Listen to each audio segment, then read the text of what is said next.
My name is Oliver Burkeman. I'm an author and a recovering productivity geek, and I wrote the book Meditations for Mortals, 4 weeks to embrace your limitations and make time for what counts. I think when it comes to problems, just, the ordinary, annoying problems that fill so much of life, we make things a lot worse for ourselves because we have a sort of dual objection to them, right? So on the one hand, when you're dealing with a problem, there's whatever the problem is, and it's something you've got to grapple with. But there's also this background sense a lot of the time that we somehow shouldn't be facing problems at all, that we thought we would have got to the stage in our lives by now where we didn't have to deal with problems, that we could do our jobs really well if only there weren't all these problems, or that family life would be so great if only we didn't have to deal with these problems. So we actually make it worse for ourselves because we're dealing both with a problem and with this sort of indignation that there should even be problems in our lives.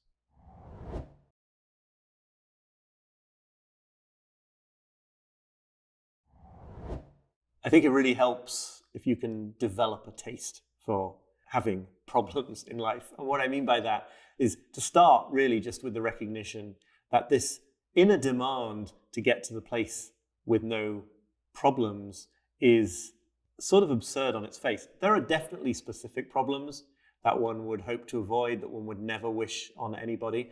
But if you think about what a problem is at the most general level, it's just like some area where your limited capacities are running up against reality in some way, and as a result, there's something you have to address yourself to. Like that's another word for that, or another phrase for that is meaningful activity in life.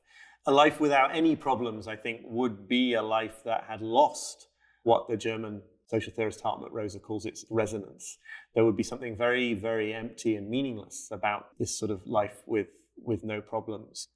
A friend of mine describes the epiphany she had when she realized that, she spent a lot of time thinking how well she could do her job if she didn't have to deal with all these problems. And then realizing that actually, in a very profound sense, the problems were the job. The reason she was in that position was her creative and energetic ability to deal with unforeseen things and find resolutions to them. And apart from anything else, if your job didn't feature any of those creative challenges, if it could be completely reduced to an absolutely predictable set of steps, it wouldn't be any fun. It would also be extremely prey to being automated away entirely.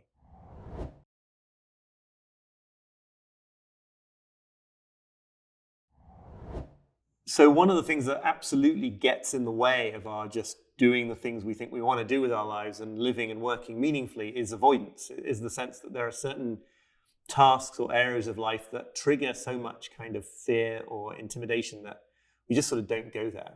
You're worried you might not have enough money in your checking account, so you don't even check the balance. Or you're worried that some physical pain could be the sign of something serious, so you don't get it looked into. Very common and sort of very understandable human behavior to just not do things. You just ignore the garage because there's just too much junk in there and you can't bear the thought of trying to clear it out. There's a Dutch Zen monk called Paul Lumens who's written very eloquently on this phenomenon. And he talks about these things that we avoid all the time as gnawing rats that kind of, in the middle of the night, you'll remember them and you'll feel bad about them. They'll be gnawing at you, but basically you spend your life just sort of trying to get out of their way. And he suggests that what we need to do is actually to sort of befriend our gnawing rats, that the path towards doing something about them, and in his imagery, transforming them from gnawing rats into fluffy white sheep that just sort of are very docile and don't cause the same problems. The key step is to just sort of turn towards our gnawing rats. We need to befriend them. In other words, you just need to do something to consciously build a psychological relationship with that task. So it might not actually be that you do anything about it. If you've got a whole shed full of junk that needs to be sorted out and you can't bear to go in to deal with it, it might just be a question of going in to that space and sort of psychologically letting it into your world, no longer sort of actively trying to keep it at arm's length. It might be a question of just visualizing how you would undertake the first 2 or 3 steps of a big project that you've been avoiding out of fear. It could be anything like that. It could be writing down what would be involved in the initial steps. Anything like that will have the effect of bringing that project or task or domain of life back into your sort of acknowledged reality. And then, as Luhmann argues, and it's been my experience, fairly soon after that, probably, the time will arise when it just does seem like the right moment to take the first step on that activity. But there's got to be this conscious process of kind of bringing it back, having a relationship with it, not pretending, not putting all this energy into pretending that it doesn't exist and isn't a part of your life when it already is.